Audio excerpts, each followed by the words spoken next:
Hi and welcome. Hello. This is my husband Alex, and he so graciously said yes to doing a video with me.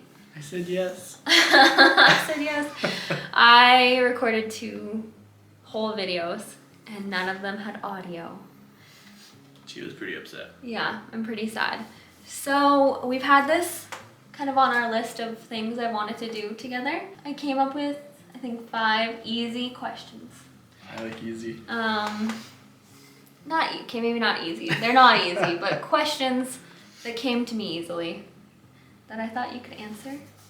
Okay. As my husband, as Denver's mom, as Draven's mom. No. I'm definitely not the mom. Denver and Draven's dad. I was hoping you could answer the question. I think it's a very unique perspective that I don't really see online. No, you can't see. It is cheat. Almost 9 o'clock at night. We just put the kids down. So please don't mind the lighting and our tiredness. Okay, we'll start off easy. Okay. All right. Okay. How did we meet and how long have we been together? What? I have kidding. mentioned it in a video before, but it wasn't a dedicated video. This is so people probably don't know. But how did we meet? We met at the gym, Yeah. the local gym. I was a brand new RCMP officer back then, about a year in. Yeah, and I mean, we met at the gym. We had a mutual friend, and I'm not a big partier. I don't drink or anything crazy. And our mutual friend said, "I know a girl, and she's very pretty, and she doesn't party, and you guys would be a good fit." So I was like, "Oh well, hey, I mean that sounds good." Mm-hmm. So she pointed her out of the gym, and I was like, "Love at first sight." Oh. She must have been doing some deadlifts. I didn't go this in depth. That's very sweet. We didn't go in that. No, I just said that we met just at the skip on gym. the top. Yeah. It was like all the... Oh, that's sweet. Yes, we did. And I think we met when I was 19, but started dating when I was 20. Yeah. Yeah, and we are now, I'm 28, you're 32. So we've been together That 8 long. years. Yeah, Now I have to do math. 8 years. Did I answer both? 8 years. Yeah, Is we've it been 8 together years 8 this years. year? Yeah, so I answered the question, but yeah, 8 years. Yeah. Yeah. Well, it's like, we feed each other's sentences. That's what I was gonna say. Okay, on a more serious note, I have obviously shared my experience about the day Denver was born, like from delivery to NICU. What was your first few days, and what was that experience like for you from that perspective as the dad? Ooh. Well, that was, as the dad, I feel like as a dad, it's like, sometimes you just know something has to get done and you just do it. Mm-hmm. So, obviously, I think anyone who has kids, has babies, C-section or normal birth, whatever, one of everyone's biggest fears is something's wrong. Something's going to happen to the baby. There's going to be complications. Something was missed. So I think, like everyone else, I had those same fears and concerns. And then obviously when he was born, Mama was pretty much strapped to the table. She didn't get to see anything that was happening. But I saw Denver come out, and they brought him over to the little table. And I'm sure most people that watch know that I'm a police officer. No, I don't know I if you haven't haven't really mentioned said that, that, no. Yeah, so I've been a police officer for 9 years. So you kind of pick up on certain cues on people's behavior. If you can call it a spider sense at work, where you can tell if people are getting really stressed out, if they're nervous, whatever, right? So obviously I could tell pretty quickly that everybody who was trying to work on Denver at the table was, I wouldn't say panicking, but kind of panicking because they didn't know what was going on. For all intensive purposes, we were told this was going to be normal, nothing was detected. Again, Mama, you've covered that off before in a video, so. But I could just tell something was wrong. And I went over and saw him, and obviously Denver had a lot of visual tells that something was wrong. He was blue, he wasn't catching his breath. They had to give him oxygen, he wasn't reacting like they normally do with like that little, that little drop thing for the reflex thing. And I can't remember what that's called. Yeah, me neither, but he wasn't responding to that. They couldn't get him to breathe well. Obviously there was a lot of visual issues. And you could just tell that they were, the small hospital was in over their head. And that's all I felt. I said, whatever is happening right now, they have no idea how to deal with this. Again, they did their best. They were very nice, but they weren't equipped to deal with the severity of Denver when he was born. So anyways, we went to the different room. They connected with the little camera machine. Very cool. The idea is that the camera is supposed to lock on to a target, aka the baby, Denver in this scenario, and it connects directly to their local or the closest children's hospital, which is in Calgary. But I mean, they probably never used it because the camera didn't work. So I wanted really? It didn't work? Oh. No, well, the camera worked, but the whole auto pointing and following didn't work. So I'm just standing there watching, and I offered help. I'll hold the camera and I'll point it. They all thanked me. I went over, I held the camera, they worked them, they talked directly to a team in Calgary. They knew what they were doing, but within minutes they decided that an ambulance for transportation to the children's was going to be required, and they sent it off. So from there on, it was kind of just monitor, make sure he's on the good, breathing, whatever else, until the ambulance could arrive and take him to children's. I was under the impression that somebody was going to notify Mom what was going on. And there we sat for, I don't even know, felt like 10 minutes. It could have been 45 minutes for all I know. I don't know. Oh, yeah, before I saw Denver? Yeah. It was 2 hours. 2 hours. That was 2 hours? Yeah. Well, there you go. It felt like, literally felt like 15, 20 minutes. Yeah, no, it was, 2 hours. Like, that's Of how your long recovery? it was. Yeah. It was the exact same with Draven, too. And, Well, I did not know. that just speaks to the stress, I guess, because it did not feel like 2 hours by any means. Sure, yeah. But again, it's just I wasn't watching the clock. I've got no idea. That's just what it felt like. Even almost 2 years later, reflecting back and thinking about it, it still felt quick. But yeah, again, I saw an excited mom come around the corner to see her baby, and I saw that shatter within 5 seconds of looking into the room. And yeah, the whole Denver thing was hard, but that was really tough. No, Mama was the most excited than anyone, and it broke my heart seeing poor Mama. All her plans and her hopes and her dreams and everything was just kind of shattered at that moment, right? So yeah, that's definitely the worst that I didn't know. Yeah. But I had zero idea they should have. So for 2 somebody, hours, so I assumed, again, I didn't know. I assumed someone talked to her, but again, that your visual tells of your heart being shattered, I was like, wow, nobody told her. They just wheeled her into the room with this big kerfuffle going on. Yeah, it was crazy. So. I did kind of mention that in the video I explained, where I could just hear people screaming, not screaming, but doctors you could tell getting anxious, and I thought it was laughing that it was a full moon, and of course it would be like that because it was. Yeah. It was not fun. So, anyways, about then, I mean, I'm sure at that point Mama was there, so that little part of the story was probably covered. Lots of what's going on, I don't know. Yeah. Nobody knows. With that, I didn't get to go to the NICU because I had a C-section for 2 days, 2.5 days. So how was your experience at the NICU? What was the first test that they did? What did you see? Oh man, it was busy. I mean, I think we rolled into the hospital, 3:30, 4 o'clock in the morning. Denver was born at 12:21 hours in the morning, I think. So, because Draven was 12:17 in the afternoon, it was almost bang on, but PM AM. But off by a couple minutes, anyways. But so, anyways, yeah, we went to the children's. Obviously, the ambulance pulled in. I followed the ambulance from hospital to children's. They pulled into their ambulance bay. I couldn't park there, so I parked in emergency. I ran inside. I'm like, hey, where the heck did this ambulance go? It's got my baby in there. I don't know where they are. I don't want to miss anything.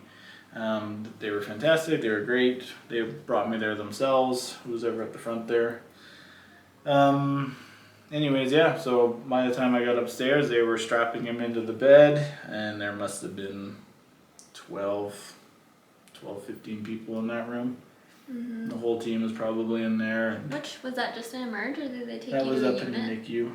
Oh, they took you straight to the NICU? Yeah. Oh, yeah. No, they didn't stop. They didn't mess around. They brought us right to the top floor there, and yeah. So when I got in there's the full floor team was there. It was 4-ish in the morning, and yeah, I don't think I slept that night. I think I tried to, but I couldn't. And Yeah. people were really concerned. Nobody knew what was going on. People kept coming and checking on him. Like, it was constant, and I think I maybe slept for half an hour or 45 minutes, and I woke up. Yeah, and then all 5 of the genetics team was there, so I woke up to them all sitting there whispering about Denver and talking, and again, yeah, you know, they wanted to know what's going on. I'm sure they were consulted while I was sleeping or whatever, but talked to them. Again, they were great, and then it was just, for 2 days, it was literally just doctors and teams and different nurses and asking about, you know, you guys have Marfans? Does anyone else have Marfan? Tell me about your family conditions. Tell me about these conditions, medications, like everything, right? And yeah, it was like almost every single time I was asked, I had to think about something different. Yeah, genetics was the team that I remember when I first saw Denver. Genetics was in there for the very first time. Yeah, it was a lot. I wish that we were there for each other for that. That was one of the worst parts, for sure. And again, I was like, I don't know if it's a police thing, if it's a dad thing, a guy thing, but like, you know, it was a lot of just, for sure. just, you know, like I was just trying to be as much of a wall as I could to brace myself for everything, so. Sorry, our cat's trying to come with a vengeance on the seat that my husband's sitting on. Really? Yeah, we don't talk about this too much. We kind of talked about it in great detail at the beginning, and then we kind of just... That was a tough time. Yeah, it was a lot. Okay, next question is, I guess it ties in to the last question that I just asked. How do you feel about being a medical dad, and some thoughts and emotions you felt these last 19 months? You don't have to go too in depth, but like, what was your wave? Like, at first you kind of mentioned you put a wall up. Did that stay for a long time? Yeah, well, I meant like, yeah, for the wall up, I meant like for those initial few days at NICU where it was just questions, and I didn't know what was going on with Denver. Like, I almost had to prepare myself for him to be gone in a couple days. Like, I didn't know what to expect. It was really scary, for sure. Right? I think that's the hardest part, and that's a part that I don't talk about too much is, Yeah, it's definitely an odd feeling, just loving your baby, but also being scared that they're just going to pass away. And I mean, again, I know you've talked about it too, but as dad, I feel the same way too. And I mean, I guess generally as a medical dad and how I feel about it, you know, like I feel like it's tough. It is what it is. And I mean, some people don't agree with that statement, but you know, Denver was born with the stuff that Denver was born with, and it's not Denver's fault. It's not mom's fault. It's not my fault. It's not anyone's fault at the end of the day. So yeah, I mean, it's a lot of just seeing it done, you know, and obviously everybody that's watching your stuff knows that Denver's a little sweetie, and he's a fantastic boy. He's got a good soul, you know. It's just, so it's hard. None of this is his fault, and ultimately I feel that it'd be selfish of me to feel very, like, I feel like, oh, like, this poor me. Yeah, you know, I feel like that I feel too. like that's not alright, because I'm not going through it. I agree. Right? Like, Denver's the one going through it. Denver's doing the heart surgeries. He has the medication. He can't physically do things that he probably would love to do. Yeah. It is, yeah, no, You for know, sure. so- It's a complex. It's layered. Like you feel Yeah. guilty for Mhm. feeling things, so then it's like a cycle, suppresses, and then it feel guilty. Yeah. Yeah, it's complex. It's Yeah. It's I don't. That's a tricky. I don't No, know it how to is. answer I get it. I get it. I feel like that we're too. just we love them and I love them and Mhm. it's no one's fault and we're just getting through. Yeah, We're doing it with a ultimately, smile. most of everything is Denver has to bear the heaviest weight, and Mhm. us as parents have to Hold his hand. just, and it's hard to watch. I've kind of mentioned it in a few videos back that sometimes it feels like you're just sitting on the sidelines and you have zero control, and that can be one of the most crippling feelings, Yeah. is that you can't really do anything. I want to protect my family and my babies, and I feel like I Yeah. can't. You know, it's medical. All Give me right. a bear, I'll fight a bear. Yeah, it's hard. Yeah, Right? I totally get it. All right. How has this everything affected our relationship? I mean, overall, it's affected us really well. Mhm. I think it was tough for those first couple months, but again, we were both. I mean, it's a complex situation, like you said. It's a complex condition. It's complex dynamics. It's complex dynamics into the relationship. I mean, obviously, kids in general are, add complexities, but like even just a lot of hard conversations to have about Denver. I feel things come apart the most when mom's on one side, dad's on the other side of the ring, and it's like, well, who's gonna win on whatever the subject is, or this disagreement, or whatever, right? I want to say that we've both done very good at kind of not quite meeting in the middle, but just naturally kind of falling in line with a lot of these big decisions. So, so it's not been like, meet in the middle or a compromise. Like it's been good for us because we've just known like what is the better option here. And we both agree, right? So. Anyways, I don't want to ramble, but I think initially through the grieving, the getting used to the new routine, what does this look like in the future, I think that was tough on us. I'd say that first 3 months probably was pretty challenging. At no point was there any issues, obviously, but Just complex. it was just complex. It was just Very a lot. complex, and like we conversations. both grieve and think differently, right? And I mean, yeah, so that was a bit of a hiccup. Do I think now? I think now that we've overcome said obstacles, that we came together, we chose each other, we chose this life, we chose Denver, everything, like we become, right?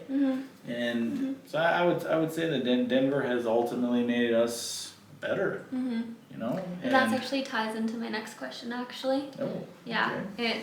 this will be a good segue. I said, I personally am a very different person after these 19 months in many ways for the better. I did say that. There you go. I would say that I'm a more patient and compassionate person, if I do say so. Would you say that there is some good that have come from this? I mean, you kind of mentioned that, but would you say that there's traits, or have you kind of evolved as a person through this experience with Denver and like being a medical dad and going through some... Personally, this is the hardest thing that I've ever been through, and we've been through some hard things in our life. How has this positively affected you? Positively? I mean, I'm gonna do like a little side story because I kind of always think about this before. Again, through my job, I've dealt with high needs families and kids and stuff. And I've always said to these parents, I couldn't do it. Like I couldn't do as much as you do for these kids. Like that's unbelievable amount of work. That's an unbelievable commitment, responsibility, you name it, right? But here we are, finding that we are doing it. And even just looking at Denver, like, I was like, I don't know how long this guy's gonna live. And that back to the other question, like we're in Nicu for those first 2 days, and I'm like, I don't know if he's gonna make a week or two. That's the part I don't talk about too much is the fear part aspect of it all. It was very fearful for Until October, I would honestly say every time I was like waiting for the shoe to drop. I'm sure if that's how you felt until the BiPAP, honestly, for me. Yeah, I honestly before the I was like, he's not gonna make it to And is Christmas. it that? Yeah, did I not get think that he was gonna see that second feeling Christmas. of the unknown and feeling like I don't know. Yeah, it's tough. I mean, I just again on that subject. I mean, I don't know how many times I looked at the camera to go check him in the morning, and I'm like, he's not moving. I totally. He's not moving, and I'm like, I can't tell if he's breathing. Is this the day? And you go in there, and it was like that almost every morning. Every other morning, you're looking at him like, is he okay? It's hard to sleep. Like if I wake up, I'd have to check the camera and see if he's moving, and it's like relentless, right? Like it was every day, and especially when he wasn't doing really well. Bad. Yeah. So, but anyways, back to the whole positive thing. Yeah, it's hard. It's easy to get sidetracked. I'm sorry. No, that's okay. I'd say that it was a lot of growth, right? Like, you know, I can do it, and watching Denver, like, 10 months old, tackle heart surgery, be home in 7 days. I thought it was gonna be like 3 months. I didn't even think he was gonna survive the heart surgery. I'm not gonna lie. But to see him home in 7 days, to see him recover so quickly, to be completely unfazed by this, I'm like, you know what, like, I feel like maybe a lot of these things that people take for granted for, like, are everyone's individual ability to be strong, to be happy, to choose to do those things. Like, you know, Denver does it in full stride. He can't even walk. Guy does full stride, and he's happy, and he chooses to be here, and he, you know, it's tough, but you know, even if he could complain about it, I don't think he would. Like, you know, like, so and then for reflects back to me, I'm like, again, like, why would I complain about little things when it doesn't matter, right? Like, so I think, I grew. I mean, it was important to take something from it. Yeah, I mean, so I strong. don't know. He's so strong. Strongest little guy I've ever seen, and he gives me strength. Just being, well, if Denver can do a heart surgery, I mean, I can do whatever the heck so I need to do, right? So yeah, no, I get it. I get that. Okay, so last question.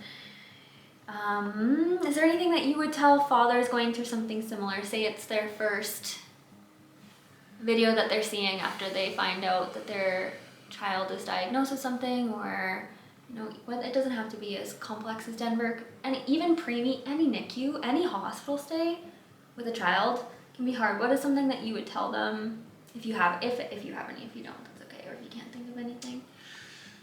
I'd say the first thing that comes to my mind is that you dads probably already know what to do. You know, I'd say individually, they probably look at the situation, you probably make a good decision based on the circumstances. You know your spouses, you know your kids, if you have other kids, you know what they need from you. So you just have to do what they need, and that's it. And that's, for me, I mean, I like to think of myself as like the big base of the totem pole, and like I take pride in like making sure my wife is obviously the next one there, so making sure that she gets supported completely. She's got everything that she needs, so that she can as many babies as she wants. I mean, depending on how tall that thing goes, but yeah, but, you know, are a very good base. I wouldn't be able to do this without you. And again, like, you probably could if you had to. I know. But I don't want her to. Not as well as I do. And I won't either, but I don't want her to do it alone. And I choose to support. I choose to make sure that it's taken care of, whatever needs to be taken care of. And that's me as a guy. You know, everyone's their own person, but again, I don't think I have any big advice besides, like, you know your spouse, you know your kids if you have older kids before this, or if you don't, you know what your new kid and his needs are gonna be. So just meet those needs, you know, support. So it's very instinctual, you think? Very instinctual? Yeah, I'd like to say so. Yeah. I knew it was gonna be a tall ask. I was a little worried about my wife, because I mean, she was shredded. And so I felt, you know, hey, this is where I had to pull my socks up and do what I could.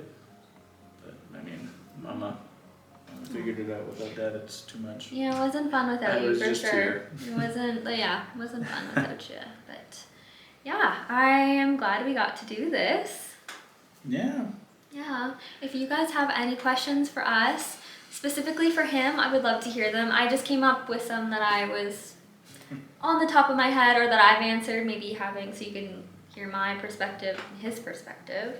But yeah, if you have any, I would greatly appreciate it. But we are going to eat ice cream and watch a movie because the kids are down and we only got 40 minutes before I'm tired.